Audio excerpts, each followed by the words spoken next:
Hi there, it's me, Martha, but I don't want anyone to know I'm here. That's sort of what today's episode is about.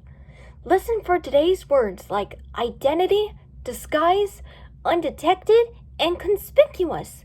Keep your ears open for them, and I'll see you after the show. One Thursday morning, he started off with Martha still sleeping on her chair. At this time, Martha was aware that it was morning, but she was still dozing off because her brain and body were not quite ready to wake up. Well, there was one part of her that was ready, and that was her stomach. When she wasn't expecting it, it woke her by letting out a very loud, hungry growl. Martha woke up with a yell.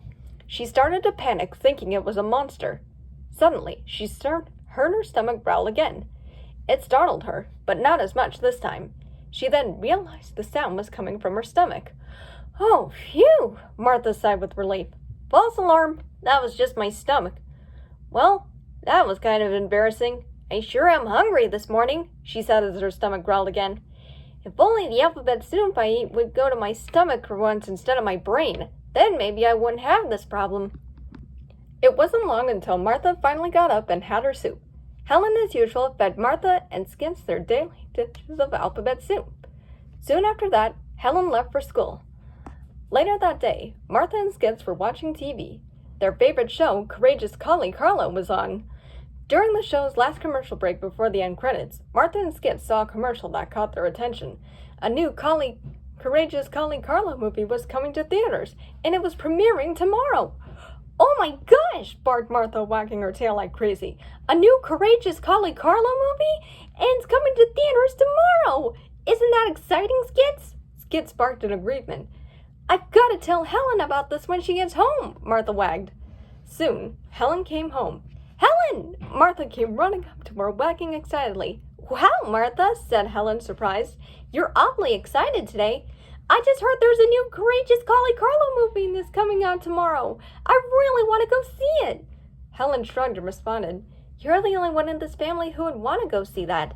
I don't think anyone else would." "Oh, that's okay," said Martha. "Skits and I can just go to the theater alone." "Not so fast, Martha," said Helen in a firm tone. "You can't just walk into a theater to see a movie. You need to pay for admission." "Pay?" Martha asked, confused. "Yes," explained Helen. "Admission is money you would use to pay to get in to see a show." "I see," said Martha. Then she added, "Well, in that case, could I perhaps ask you for money so Skits and I can go to the movies tomorrow?" "Absolutely not," Helen said. "What?" Martha gasped. "Sorry, Martha, but we have much more important things to do with our money than have you go see some silly dog movie," said Helen. Martha growled. "Well, fine! I could probably make that money in my own way anyway." "How are you going to do that?" asked Helen. "We'll just go do some service," answered Martha. "Come on, Skit, we've got some money to make." Skit barked as he followed Martha out the door. Helen just shrugged in confusion and went upstairs to do her homework. Meanwhile, Martha pondered how she and Skits could make money. They decided to start by asking some of their friends from the neighborhood. They started with TD. TD said that he needed some help cleaning his room. Martha jumped in and got right on it, and Skits helped a little. After they finished, TD's mom rewarded Martha with some money. It wasn't enough for the flick, so they decided to ask their other friends. TD went with them. They approached Milo and Truman. Neither of them had anything in mind, but seeing Martha and Skits together with TD, they decided to team up and help Martha do favors for other people in the neighborhood. Of course, they did their best to avoid people they didn't get along well with, like Ronald and Mrs. Denson. Before long, Martha had earned just enough money to get her and Skits into the movie. "Great teamwork, guys," said Martha. "Looks like Skits and I are ready to go see the movie of a lifetime." The next day, Martha told Helen, "Guess what, Helen? Skits and I are going to the movie today, and we're going to pay admission using the money we've earned yesterday. Isn't that right, Skits?"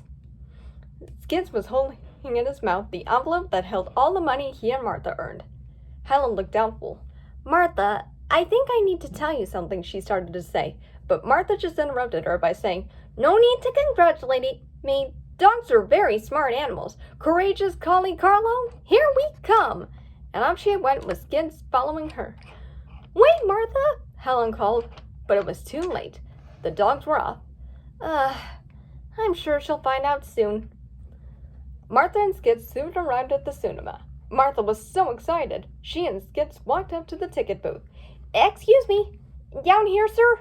Martha called to the ticket clerk, who looked down at her and Skits. Yes, we would like 2 tickets to the Courageous Calicolo movie, please. Can't you read the sign? Snapped the ticket clerk. No dogs allowed in the cinema. Really? Martha huffed. What nerve! She walked away, grumbling with Skits following her. I can't believe it, Skits, Martha complained. I so hate that no dogs allowed rule. After all that work and anticipation, we can't even go in and see the movie. Just then, she saw a man in an overcoat and fedora walk past them. This gave Martha an idea. Or can we? She puzzled. Skits, we can still get in to see the movie, but in order to do so, we'll need a disguise. Skits barked, confused. Oh, a disguise is something people wear to hide their identity, explained Martha. Skits made another confused bark. Identity? That's who you truly are, said Martha. Now come on, I think we should go disguise our identity, said Martha to Skits as she led them back home. When Martha and Skits returned home, Martha approached Helen and asked her, Say, Helen, do you happen to have a trench coat, a fedora hat, and a fake mustache?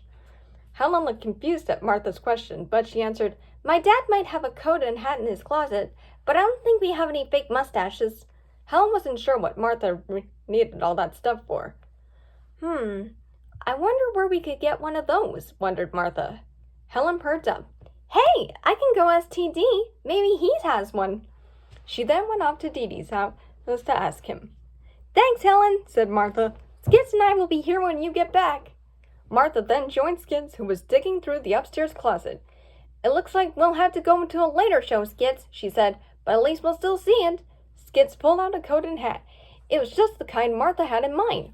Perfect, she said. Good boy, Skits. Now once Helen gets back, we can put our plan into action. Soon, Helen returned. She had with her the fake mustache Martha requested, which Teeny just so fortunately had. I wonder why you need all this stuff, said Helen. Well, Martha explained, when Skits and I arrived at the cinema, we found out that dogs are not allowed. That's right, said Helen. That's why I refused to give you money to go see that movie. I tried to warn you, but you didn't listen. You're right, Helen, said Martha, but it's okay now. Skits and I just came up with a solution to our problem. Now if I may have that mustache, please. Helen handed Martha the mustache, and Martha ran out of the kitchen. Just stay here, Helen. Skits and I will be right out, Martha said. Then she was out of Helen's sight. Behind the wall, Skits was there along with the coat and hat he had found. Martha put the mustache on her nose. Okay, ready, Skits? Martha asked. Skits barked and nodded. Martha slipped into the coat and hat, putting them on. Then she got behind Skits and climbed onto his shoulders. Okay, Skits, here comes the tricky part. Standing on your hind legs, said Martha. Skits pushed himself off the ground. He wobbly stood on his hind legs with Martha on his shoulders. He tried to wrap his front legs around Martha's hind legs so she wouldn't fall. Easy, steady, said Martha. Skits whined a little. Understanding what he was saying, Martha said, Sorry, Skits, you can't be on top because you can't talk to people like I can. Besides, you're bigger than me, so you have to be on the bottom. Skits understood, though he thought it seemed a little unfair that he was bigger than Martha, even though he was younger than her. Things have certainly changed since his puppy days. The 2 dogs buttoned up the coat and wobbled out to show Helen. Well, Helen, what do you think? Martha asked Helen's opinion. Helen was surprised. Well, this is something I've never seen you do before, I'll say, said Martha. With this disguise, Skits and I can sneak into the theater and see that movie without getting caught. Skits poked his head out and barked and panted in agreement. I don't know, said Helen. It might seem a little conspicuous. Conspicuous? Asked Martha. When something is conspicuous, it means it stands out and everyone can see it, explained Helen. Oh, well, I think we look human enough. Besides, we'll be in the dark most of the time, said Martha as she pushed Skits' head back into the coat and buttoned it up. Let's go, Skits. Skits started to walk, but the 2 of them started to lose balance. They began to fall forward, but Helen caught them just in time and pushed them back up. Skits should try to walk slower, said Helen. Yeah, he's not used to walking like this, said Martha. Skits whimpered. Well, if you're sure you can't get in there undetected, then good luck, said Helen.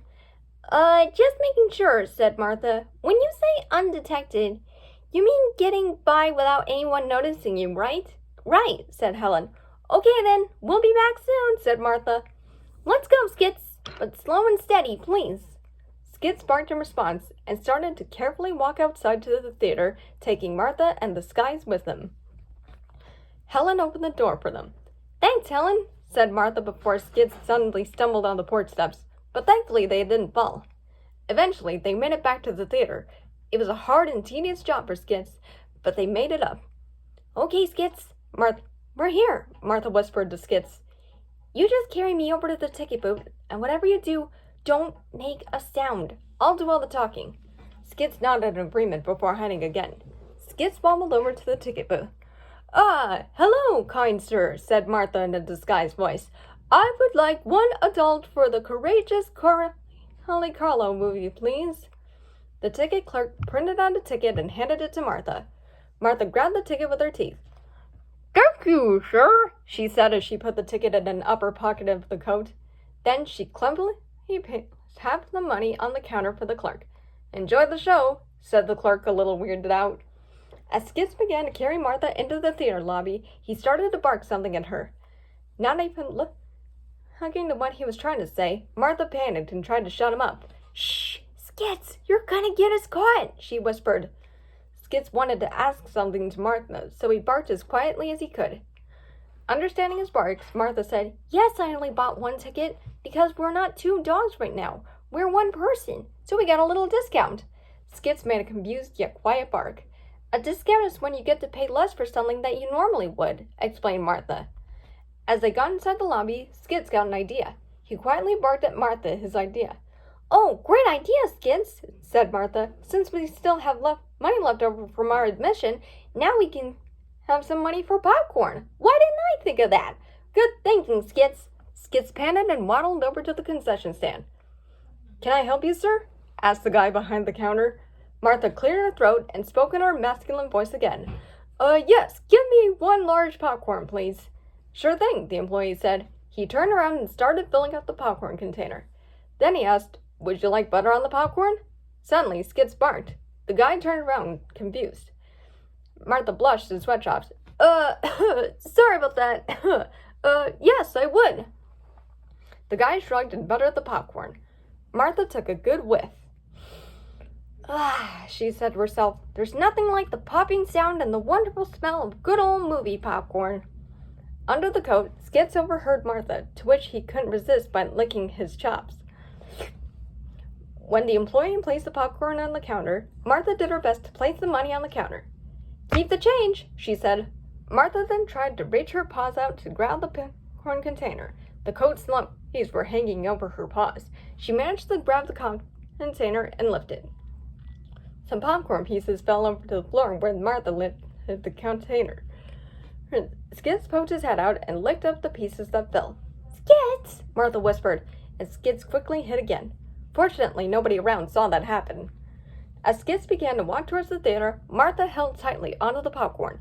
Although she felt a little bad about how she was treating Skits, it must be hard for him to be walking on his hind legs while carrying her under that stuffy coat, while not being able to see where he's going. Little did she know, Skits actually found what he was doing to be quite kind of fun. Martha knew that Skits loved to have fun, but was unaware of the fun he was having right now. As they got closer to the theater, they passed by another employee. He said, May I see your ticket, please? Skits stopped in his tracks. Martha started to nervously hint. Thinking quickly, she said in her disguised voice, Yes, it's in my top pocket up here. Would you mind getting it out for me? My hands are kind of full. The man shrugged and did what Martha requested. He tore the ticket in half and put 1/2 back into Martha's pocket. Enjoy the show, he said. Thank you very much, said Martha. Skits resumed walking. He wobbled a bit as he walked. Martha hoped that it didn't lose balance. Suddenly, Martha heard Skits underneath about to sneeze. Martha began to freak out. She knew that if he sneezed, it would be all over. She quickly moved her right hind paw and pressed it up against Skits' nose. Thankfully, it stopped the sneeze from occurring. Martha looked up at the sign over the theater door they were in front of. It indicated that this was the theater playing the Courageous Carlo movie. This is it, Skits, Martha said. Let's go! Skits panted and wagged his tail, and they proceeded into the theater. Martha directed Skits to the best available seat she could find. When they got to their seat, Skits leaned forward and placed his front paws on the seat. "Attaboy, Skits," said Martha as she carefully got off of Skits and onto the seats. The two dogs positioned themselves so they wouldn't look too suspicious, so they both of them could see the screen. Martha decided to keep her nose open just in case she caught the scent of an employee coming so they could quietly get back to their disguise if necessary. The movie started. Martha and Skits were both very excited, but they both did their best to keep each other quiet because they didn't want to risk getting caught. Besides, they were in a movie theater, and they were supposed to be quiet anyway. When the movie was over, Martha and Skits were satisfied. "Yeah!" Martha cheered as Skits howled. Everyone in the theater turned their attention to the two dogs, but what they saw was just a man. Martha and Skits were already back in their disguise. When the house lights came on, Skits was seated on the floor. Martha slid back onto his shoulders, and Skits stood upright to carry Martha out of the theater on his hind legs. However, as they were leaving, while out of the middle of the lobby, Skits suddenly tripped, and he and Martha fell. A theater employee ran up to them. "Sir, are you all right?" he asked. For all he knew, Martha and Skits were a man, and he thought this man had fainted. Martha groaned and got up. "Yeah, I'm okay, sir," she said in a rather stiff voice. Just then, Martha's mustache fell off. Whee! The worker noticed this, and he also saw Skits' tail peeping out from the other end of the coat. "Hey, wait a minute, what is this?" snapped the worker. He grabbed the coat and lifted it up, revealing Martha and Skits. "Uh-oh," said Martha. "The jig is up, Skits! Let's scram!" Martha and Skits ran out of the theater as the employee gave chase. Skits finally be walking on all fours again, and Martha was relieved to finally not have to worry about balancing or getting caught. "Get out and stay out!" yelled the angry worker as he tossed their disguise back out to them. "Good thing you returned this," said Martha. "I'm sure Helen's dad will want it back." Skits barked at Martha. "Yeah, it's disappointing we got caught, but at least we made it in and saw the whole movie," said Martha. "It was well worth it, I tell ya. Wouldn't you say, Skits?" Skits barked in response. "Yeah, but I'm sorry I had to put you through all that hard work, buddy," said Martha. Skits barked in response. "Say what?" Martha asked. "You said that was fun?" "Well, I'm glad to hear it." That night, after dinner, Martha told Helen all about her day with Skits. "Sounds like you two had quite a day," said Helen. "Yeah, and it was worth all that to see a movie of a lifetime," Martha wagged. "Well, I'm glad you found a way around it," said Helen, "even though your attempt was a little cliché." What's cliché?" Martha asked curiously. "A cliché is a worn-out joke that everyone has seen or heard way too many times," explained Helen. "Oh," said Martha. "You know what? I think I remember seeing Collie Carlo do something like that in an episode of Season 3, so you're right. Maybe it was cliché." Regardless, Skits and I still had fun doing it. Skits barked happily. "You want to do it again?" Martha asked Skits. "Maybe we should use some practice on the act first before we try doing it again, just to be on the safe side." Everyone laughed. "Did you catch all of today's words? Let's hear some of them again." A disguise is something people wear to hide their identity. When something is conspicuous, it means it stands out and everyone can see it. Now, these are some secretive words. Martha, are you hiding again? Gotta go. See you next time.